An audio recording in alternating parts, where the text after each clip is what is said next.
Sancho to score. No mistakes this time. That is a rocket. Royce out. Another fantastic goal by Marco Royce. Haaland's volley is beautiful beyond compare. Jetzt kommt das Wunder von Dortmund. Foulspiel von Inzo an Götze. Needs to lay it off. We're going to shot away. Oh, what a goal! Welcome back to Dortmund Dispatch. Today I'm joined by Joseph Meyer. Joey, how was your weekend? My weekend was pretty good, but it was exceptionally busy. So I have to give a shout out to my girlfriend because we were driving back from the other side of the state Sunday morning and she drove so I could watch Dortmund on my phone.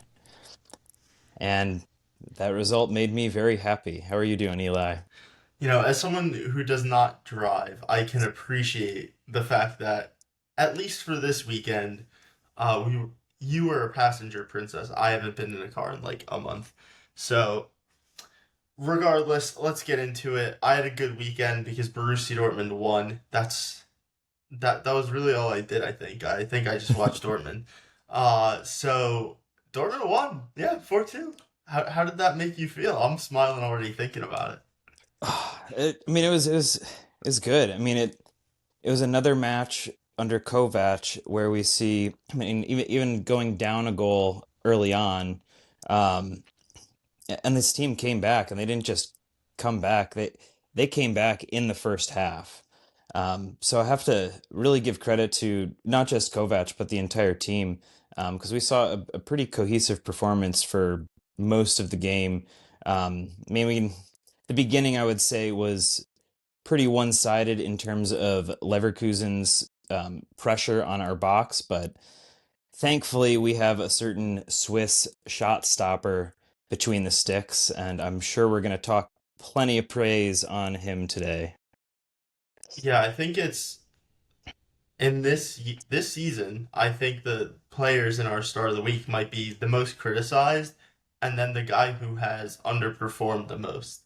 Like, I think that's where it's going to go. I could be wrong, but we'll see. But yeah, I don't think this was a very good performance. I think this was some very good finishes. Like Guirassí's especially was very, very good. Overall, I think this was a pretty sloppy performance. This is the worst we've looked defensively. But when you're playing a top team in the Bundesliga, and you're able to get 4 goals, maybe it's all Hrdecky's fault because he's not out having a good season. The finishes in this game were pretty good. They were nice. Brandt's was very nice as well. Yeah, that was a big chance. So I'm not gonna take too much away from him on like the Karim Adeyemi's goal or Julian Brandt's goal because those are big chances. But the other two, I mean, like the shot from Ryerson, like it's in a good area of the goal, but like a top, like this is supposed to be a Champions League club. Like you got to make that save as a goalie, in my opinion. But I think we've been a little bit overdue for a Ryerson goal in that fashion. I feel like he's good for one of those every half season or so. Really happy to see it against Leverkusen, of course, but I don't want to I don't want to discredit the fact that this was Xabi Alonso's farewell match. And after everything that he brought to Bayer Leverkusen, including a pair of titles last season, this was kind of his sending off. So I expected Leverkusen to put a lot of pressure on and essentially try to do what they did to us the first time around, which was get a flurry of early goals and then just kind of sit back and enjoy the game. So I'm really pleased that we didn't let them do that and that we kind of ruined their party, so to speak. I mean, by the time Karim Adeyemi scored that goal, Jonathan Tah was so far behind him he was already in England for his next move. But well, he might be going to Bayern. We'll see. My joke fell flat. I'm sorry, my joke fell flat. Anyway, overall, like I think this was fine. Like I don't want to be too critical because like a win is a win is a win. But they clearly took care of the business they needed to. I thought in this game the interchanges between Brandt, Svensson, and Kareem Adeyemi were so good. I thought our midfield was terrible. We can talk about that a little bit, but let's first just talk about like Brett and Svensson were like switching positions. Like, do you think that tactically made a big difference? I think it was I mean pretty that's a obvious. little bit of the cohesion that I mentioned a few minutes ago that I feel like we haven't seen that much this season. And those attacking plays are starting to come together. And I mean there was another one that I think Svensson, maybe it was Brandt. You got these floppy-haired blonde guys. I was watching on my phone, but I think it was Svensson whipped a really nice cross in at one point that Adeyemi was just like inches from putting away with a sliding um, shot. But I mean, they some of those passes were good, and Julian Brandt is like a brand new player in the last few weeks, and I know that we've talked a bit about what the influence of the number of minutes he's been playing has had on his performances. So I think it's really interesting to see that Brandt gets benched for the match against Borussia Mönchengladbach, gets a nice little rest, and then comes out and he's given us 3 assists and 2 goals in 3 games, and he looks like the player that he was last season. Um, so I mean, I could heap a little more praise onto Brant right now because I think No, he's really I have a looked good full in the last speech on it, couple. Joey. I have a full Um, speech. but I also think that both Pascal Gross and Daniel Svensson were really impressive with their footwork, their passing, and with Svensson and Brandt switching places at times in the build-up, it almost made me think of like this is what Nuri Sahin wanted them to do. He just couldn't figure out how to get them to do it, and maybe that was part of the problem. And I know that's not the only thing that the Sahin was trying to get them to do, but seeing the seamless interchange like that is something that is. I mean, you see that from a top side, and Borussia Dortmund is, I mean, I think top form in the Bundesliga right now. So got to give them a bit of credit for that. Yeah. Another thing to talk about, like specifically with tactics, is Borussia Dortmund this whole season has not been a very big shot side. Like they don't take a ton of shots. If you're looking at shot creating actions, um, any Dortmund player will be below almost any other.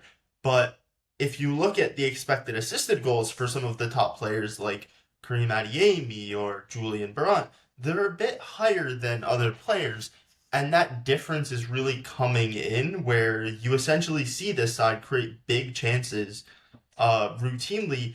And like when you're talking about that ball that goes through the box that Kareem Adeyemi like just misses, like how many times are you seeing that in a way that like other teams don't necessarily routinely get guys to the byline in transitional moments, but we have so much pace through mainly Kareem Adeyemi, but also like Maxi Bayer and a couple careful or more creative interchanges with Julian Brandt and Pascal Gross.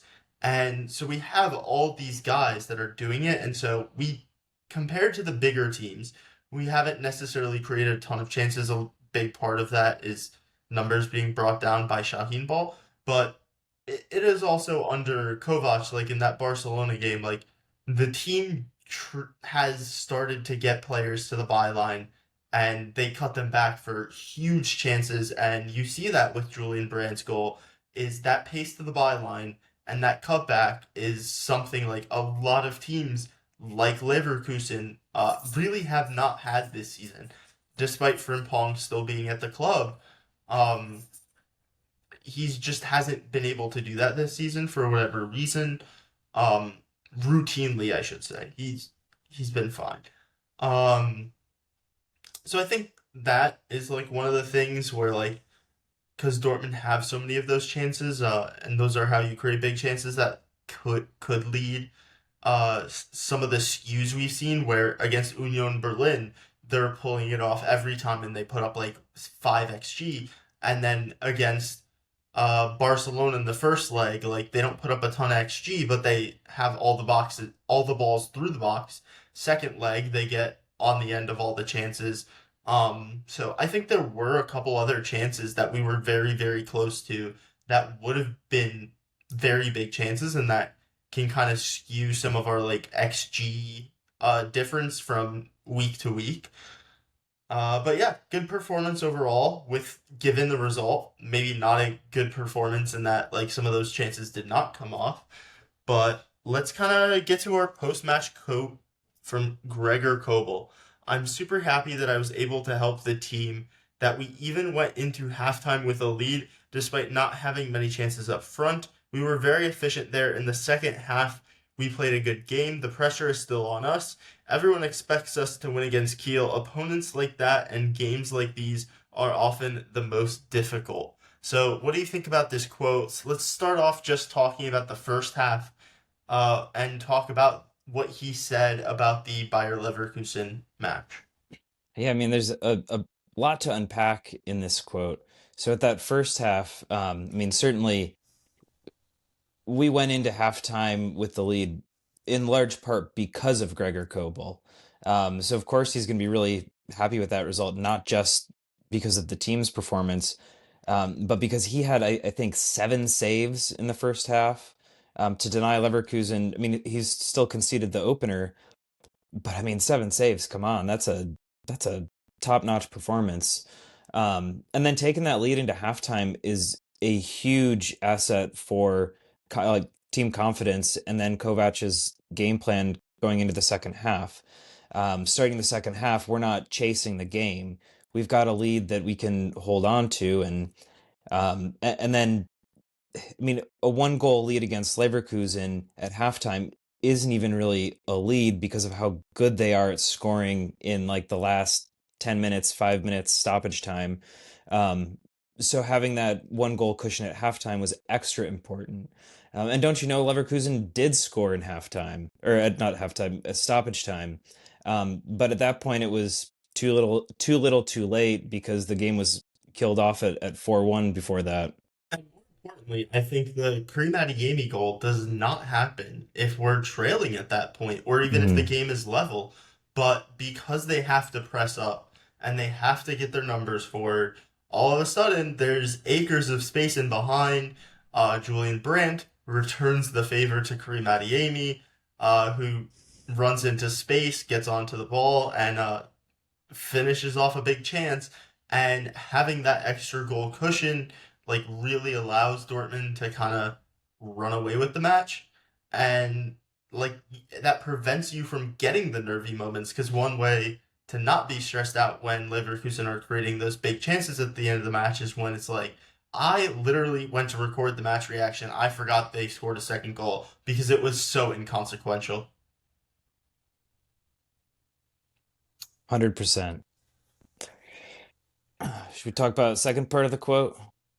Yeah, let's talk about the second part of the quote. Are you nervous at all? Like expecting like I don't think that Dortmund actually are that much worse than their peer teams against bottom clubs. I think those are just like the results you get most mad at. Um Yeah. and I think that's like confirmation bias every time it happens. Much like when Julian Brandt gets dispossessed, even though he has less dispossessions, less miscontrols per 90 than, I don't know, let's just say 3 players off the top of my head, he's better at those stat than. Jamal Musiala, Florian Wirtz, Xavi Simons. I don't know, like just 3 random players off the top of my head.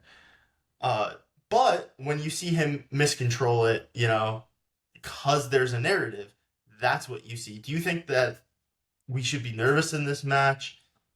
We lost to Kiel away, but we're also going home in front of the yellow wall. And Um, also, one of the slip ups Dortmund's most famous for, mine's, I hate to bring it up, but mine's that season finished, I believe, mid table. They finished in oh, the Europa League, I think, the year before. Like, when you said the biggest Dortmund slip up, I thought you were gonna say the appointment of Nuri Sahin, but the slip up in against Mainz is certainly one that it comes to the top of my head. Um, Of course, there's not quite the same level of pressure in terms of there's not the Bundesliga title on the line. But there's still a lot more on the line in terms of Dortmund's ability to potentially qualify for Champions League with a win over Holstein Kiel. The money that comes with it, the prestige that comes with it, the ability that Dortmund's board will have to recruit because they'll be able to offer Champions League football next season. I mean, I think there's so much, there's so many things that are important about winning this match, and Dortmund has great momentum. It's 19 points from their last 7 matches. Never underestimate a team with nothing to play for, and I think that's where one of the biggest risks comes in. And I think that that's where the mentality is going to show either for or against Dortmund, and we'll see how Niko Kovac manages the squad. I think where we need to be most cautious or nervous, I suppose, is the fact that through our experience of watching this team, we can never underestimate a squad with nothing to play for. We know that Holstein Kiel is relegated. We know that Dortmund has the momentum, but we all still have a little bit of PTSD from that fateful night against Mainz a couple of seasons ago, and that should have been a match that we won against a team with nothing to play for. Um, so I think it's good to be cautious, and I think that this match will be very telling from a mentality standpoint. Playing to the level of the score line they're getting. Um, so like if you look at like some of these last matches against specifically like Hoffenheim, I think Gladbach as well, the XG doesn't necessarily show Dortmund. Well, Hoffenheim, I guess it did show a bit of dominance, but against Gladbach, it did not. Against Bayern Munich, against Leverkusen, we weren't necessarily exceptionally dominant in these matches. Against Leipzig, who have not been good this year, we were bad, or we were okay. I guess I should say against Mainz, we were good. Like at that point in the season, we weren't necessarily getting every result, but we were performing well, I should say. Whereas in recent weeks, some of the performances haven't been there. I mentioned Leverkusen, I mentioned Gladbach, I mentioned Bayern Munich. Like those 3 matches, we outperformed our finishing compared to like the level of chances we're getting. And even in some of the matches we won, like yes, we were dominant, but we didn't put up a ton of chances.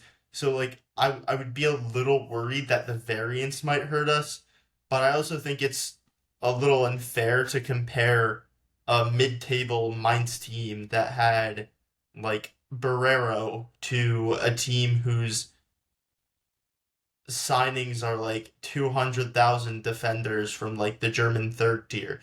And granted, Geschwil has had a pretty good season for like a 23-year-old. Like this team and Shuna Machino in like the last match had a crazy run. Like where was that all season? But overall, Holstein Kiel like largely lack quality, and they will probably feel emotionally exhausted following that last match they played, where they did go on to lose, and I think that'll really hurt them in a lot of ways. I think that like if you can't beat the 17th best team at home, you don't deserve to win. And I would also argue like this season with Mainz, we had overperformed so much, and then we underperformed in one game with a missed penalty that like I think that like we just overperformed in certain ways that led to not that being inevitable, but it being a likely Very return to costly. the mean. And I think under Shaheen, like the underlying numbers are still really good. Where I think if you give Niko Kovac a chance against a bottom 5 team, you look at like the underlying numbers against Augsburg, against um I know we lost the Augsburg game, but still, if you look at the underlying numbers, it's very good. If you look at the match against Wolfsburg, who at the time were really underperforming, against all like the bad teams that Shaheen's played, Union Berlin, like where we win 6-0.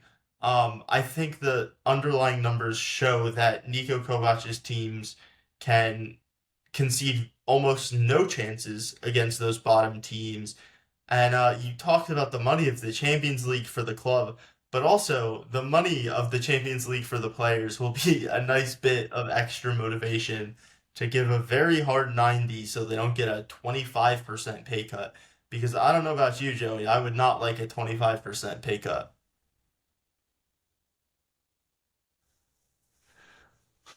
But yeah, let's get into our star and dud of the week. And I'm I not would giving not you a like a chance to steal my 25% pay star. cut either. I'm not.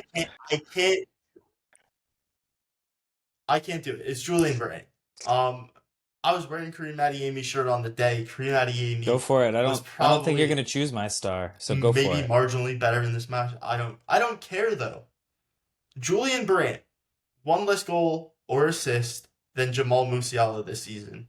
Four more. Four. That is roughly a quarter of Xavi Simon's production. More than Xavi Simon's. Um, there's one number 10 that is far and away the best in the Bundesliga, and that's Florian Wirtz. But there's an argument that the best season of a number 10 outside of Florian Wirtz in the Bundesliga this season is Julian Brandt. In terms of progressive passing, he's right around everyone else. In terms of defensive numbers, he's a little bit below everyone. In terms of dribbling, he's way off the mark. But in terms of like passes attempted, he's way up there. Like I said, he is losing the ball a bit less by some of the FBref statistics. I don't know.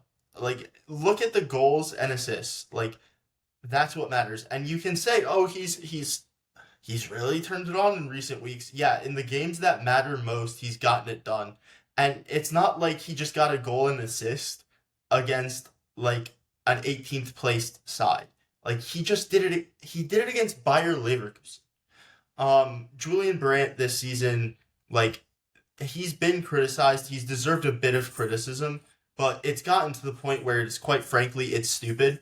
Like you are literally just reading the narrative. The narrative is there. Julian Brandt is terrible. Julian Brandt is terrible. And then anytime you see any mistake from Julian Brandt, it is put under a microscope that is 100 times worse than a Julian Ryerson, a Daniel Svensson. Like people misplace passes. People like, especially when they receive hospital passes, which Julian Brandt is often in the position to do. They lose the ball when they receive such bad passes, or they don't play a great pass, or a guy who tries to play that final ball. And I'm hearing people at the bar with me watching the game, and Julian Brandt, who's in the last like 2 matches has put up like 0.8 and like 0.9 expected assisted goals, has misplaced a final ball. And they were like, oh, that's terrible. That's terrible. Like, in the last 2 games, Julian Brandt's expected assisted goals are you ready for this? 0.5, 0.8. That's like really good to like have as a stat without looking at XG. But in this match, it's 0.9. Like he was more likely to have a goal contribution than not. That is very elite. And to do that as a number 10 against the second best side in the league is genuinely really good. Please appreciate the beauty of football. Please appreciate the flair players, because if you wanted 11 guys that only do exactly what their coach would want them to do in that situation, that would be very boring. Julian Brandt tries things. He's been actually statistically very efficient in terms of creating chances, and it's at the point where he's going to have his 4th season with 1 more goal contribution, which he's likely to get either against Kiel or in the Club World Cup. And we are not talking about Julian Brandt in a way that you should talk about a player with 4 straight seasons of 20 goal contributions in all competitions. Like, please have some respect. Has he been perfect? Absolutely not. Right now, I probably sound more positive on his season than I actually am. But the narrative up against Julian Brandt this season has really impacted how people are viewing him, and it just does not line up to reality. Because I've just mentioned like 4 players who people think are genuinely elite. Like Xavi Simons might move for 80 million this year. Xavi Simons has a lower dribble success rate than Julian Brandt, and Julian Brandt is like 29 and playing every minute of every game. I don't care about your per 90, about a lot of your per 90s once you go over 2,500 minutes, because Julian Brandt has been more available than all these players, and he's posting minutes. He is posting every minute that he is needed. Do you remember when Gio Reyna started for this team? Horrible. I don't want to talk about it. So there's a reason Julian Brandt looks a little bit worse in the per 90s. It's because he had no rotation. Chuck Wamenka came in. Oh, all of a sudden, Julian Brandt.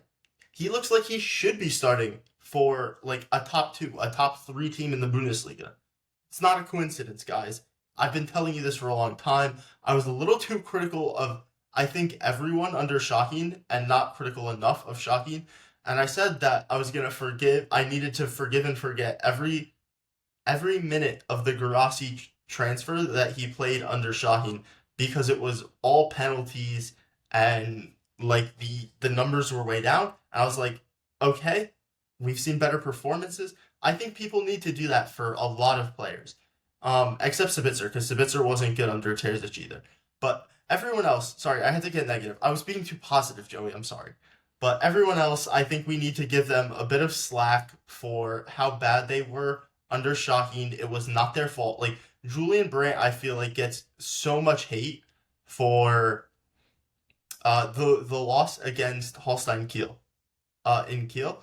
And I just think it's very unfair. I think the whole team sucked that day. And when the whole team sucks, it was Nuri Shaheen's fault. So, yeah, Julian Brandt, in all honesty, has been the 3rd best number 10 in the league.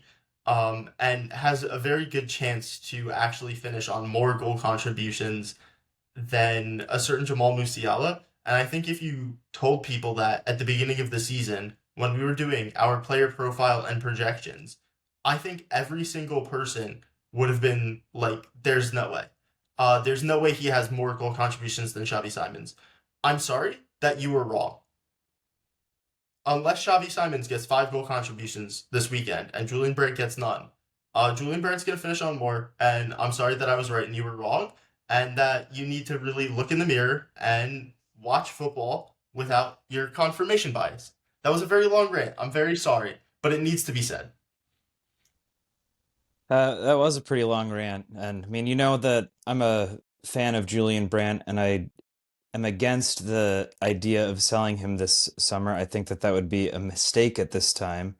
But I will give some credit to our listeners who are fans of Brandt, who are not buying into the narrative, because I know that we're not the only ones who see that somebody like Julian Brandt is a The better Flash is player gone. than a He Xavi has not been able Simons to dribble over at post-injury, Leipzig, so. despite Simons being young and flashy.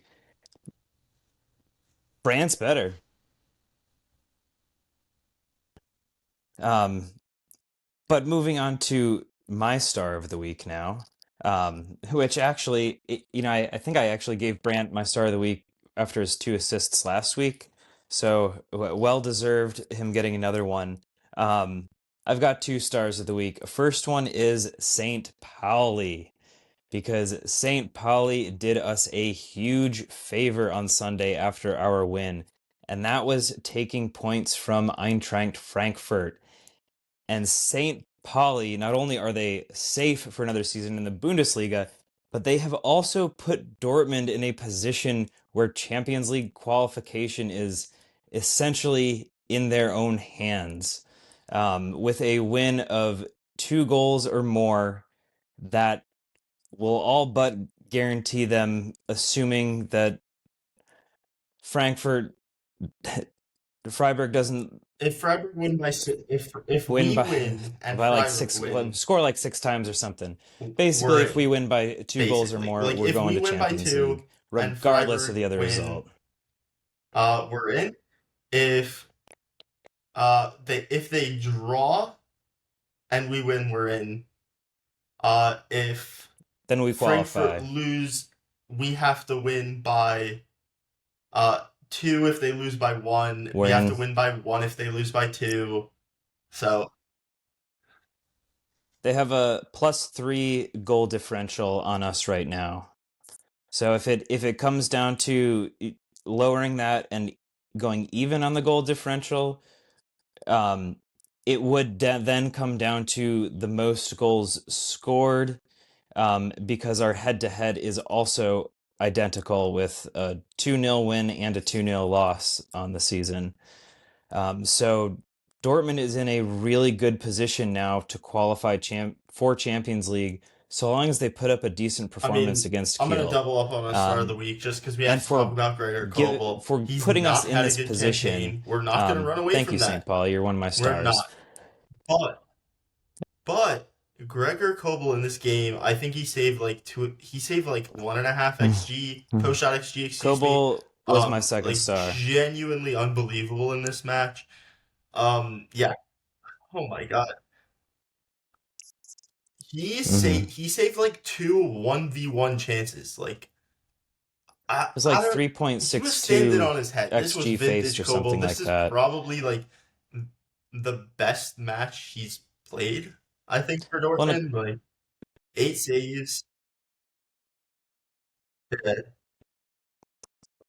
Verts, I believe. well, he had a couple saves, like a couple diving saves with his leg, like the Yeah. outstretched leg to deny somebody. And I mean, this was a Gregor Kobel performance, as you said, vintage. Um, Seeing him play like this, I can't question his shot stopping ability.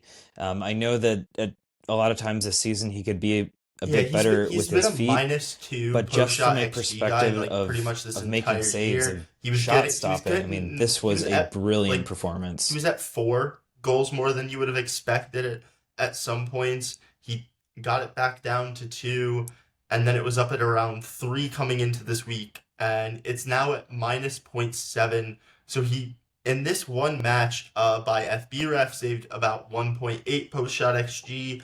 By SofaScore, if you prefer that, he saved 1.5. And that was the difference because, like I said before, Kareem Adeyemi's goal doesn't happen if we don't have a positive game state for us. If we are not winning at that time, Kareem Adeyemi doesn't get that goal. Garasi probably doesn't have the space on the edge of the box, and like you could go through any number of these things. 8 saves, 10 shots on I was about target to say against, the same and with these aren't like Gurasi's, I pot bet. shots from distance that happened to be on frame. These are 1v1 big chances that we were conceding, excuse me, and he was there every time, except for like the 2 he wasn't, but like who cares? We won. Yeah, let's move on. We have some rumors, honestly, flying in today.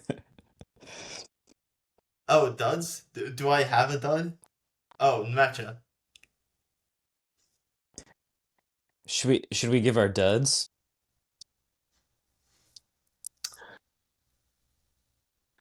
Yeah, I'm not going to spend too much Well, on it. on I a think it was my yellow, dud but too. I thought he was a bit invisible in the first half, and yeah, just not subbed doing out enough. I don't think it's because he entirely was on him invisible in the because first half. like they That did too. like have an overload in midfield.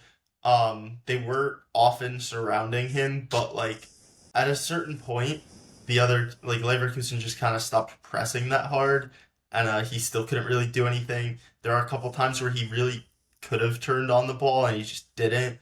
Some sloppy passes, some sloppy giveaways, some moments where he probably should have played one touch backwards and tried to do a little too much, turn the ball over. But yeah, we don't need to focus on that. Let's stick with the good news. Coming out of Patrick Berger, out of his mouth, I should say. Uh, Joe Bellingham is Dortmund's #1 target for the summer. This is in the number 8 position, guys. This is not as a number 10. Thanks This for is clarifying. not like adjacent to Cherokee. Joe Bellingham played 10 almost in a very Sunderland system. It's very weird. We don't have enough time to describe it, but basically they have like a left 8 and a right 8. It's kind of like a 4-4-2. They occasionally have those two guys play as a 10. He was much more in like a 10-esque role last year. But as he's matured and as players sometimes mature, they can play deeper into midfield, a la Hakan Çalhanoğlu is like a recent high-profile version of this. Um, Basically similar to Bellingham. Your passing just matures later, so he's dropped deeper. He's a very good hockey assist guy. Like he knows when to find the guys out wide, and is able to play the ball in between the fullback and the center back out wide. To those players for the cutbacks, I think he would dovetail very nicely with Maxi Bayer and Karim Adeyemi. So that's from my watching him. Joey, do you have any thoughts on this? I mean, I think he's a pretty promising player, and I mean, from Job's perspective, the decision to come to Dortmund or not is sort of a complicated one because in one sense, he's somebody who doesn't want to just be under his brother's shadow, but at the same time, Job knows what Borussia Dortmund has to offer young players because of his brother's experience, and Dortmund has maintained a really good relationship with his family. Um, I I would almost argue that in some ways, Job is a bit of an underrated player. I mean, he's certainly getting attention, but it's hard to it's hard for people to call you like a starlet or a wunderkind, you know, if you have a brother who's a few years older who already qualified those terms essentially. um, but I would be a pretty big fan of this transfer, to be honest, and I think that a lot of that has to do with Job's young age and the fact that his brother is really talented. I've Yeah, seen I've a only couple watched. I watched him highlight once reels last from year. I Job, watched him once this but I year. I've seen a haven't couple like sat highlights. down to watch an I entire prefer Chris Sunderland Rigg game or anything. personally. Chris Rigg definitely hasn't been taking German in his free time, in a way that Job may secretly have been planning this for years.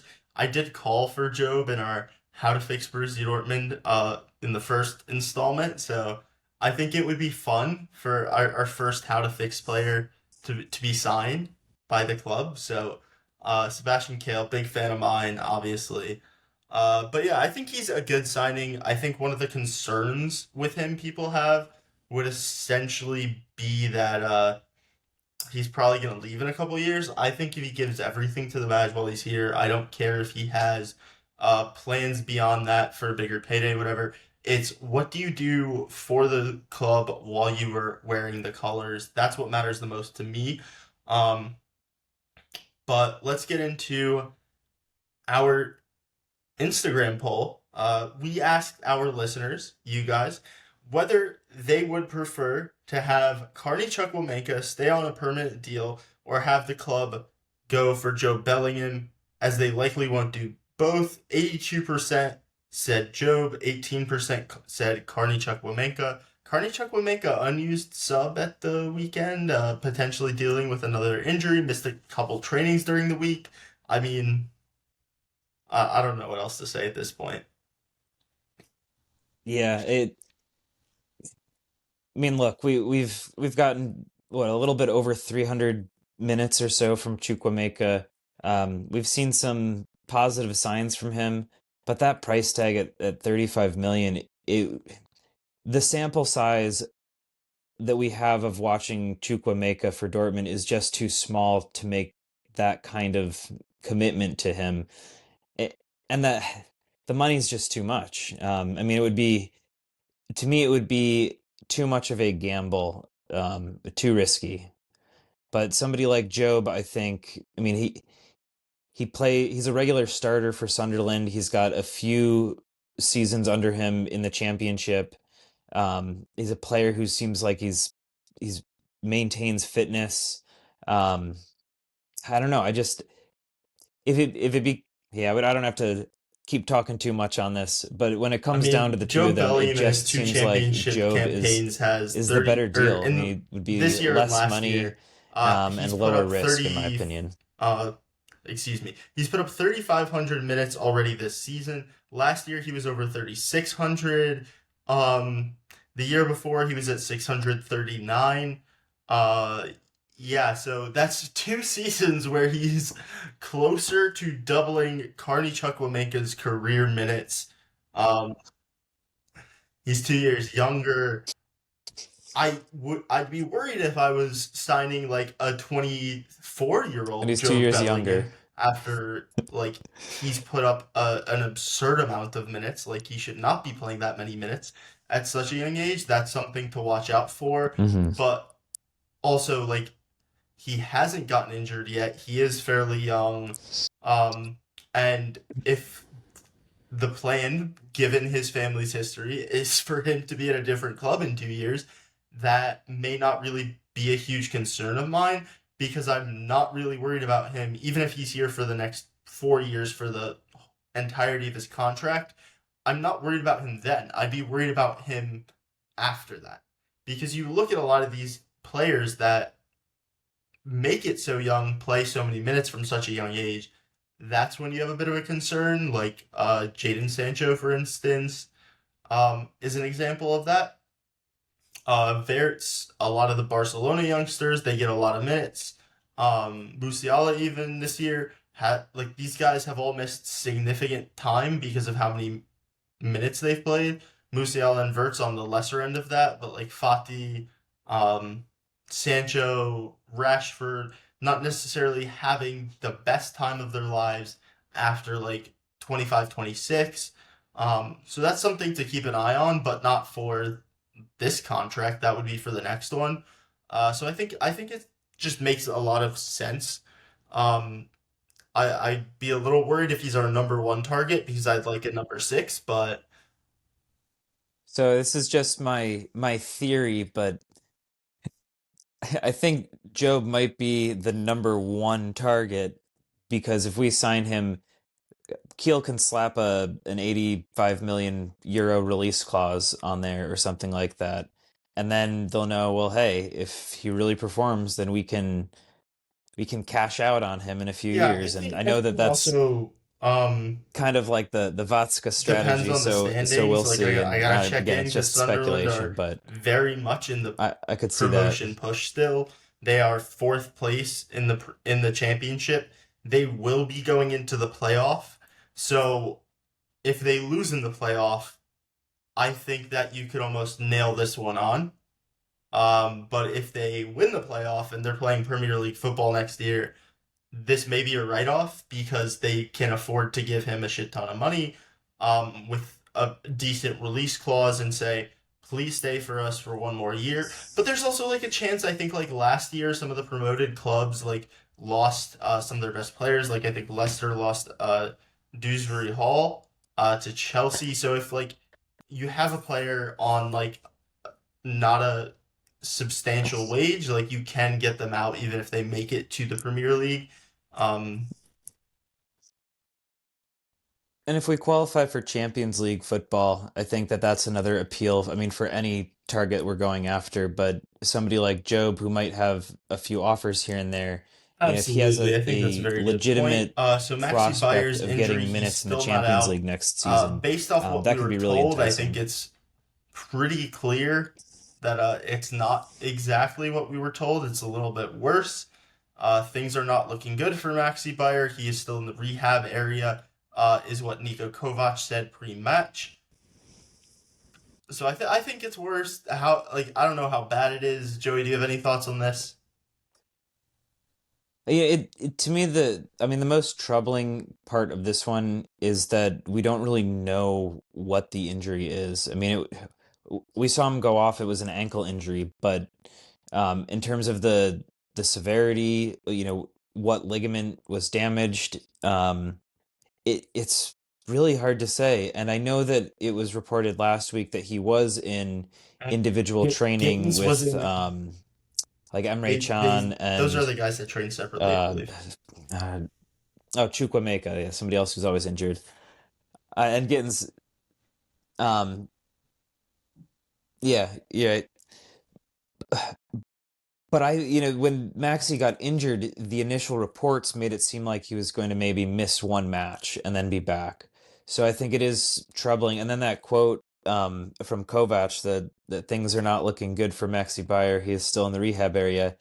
It's just it's not good signs, and I'm hopeful that he just doesn't play in this last match, You know, and that let they him get focus a full on rest of the summer, whatever and he I'll see needs him for next rehab, year. so that he's an option in a month at the Club World Cup.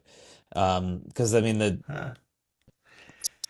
Well, let's give a quick I'd love to see fantasy him in that, Bundesliga but see, I'm standings going to Club before World we Cup head games, out. so I want to see Bayer. And shout out my good friend Clea, because she won last week, first overall in the week, and this week, narrow second to a guy that has passed me in the rankings. That is a BVB and DCer though, I will say. Pints of Bayer Is it Pints of has Bayer? taken It's my favorite back name. over the top spot. Edward DC 4 is in second.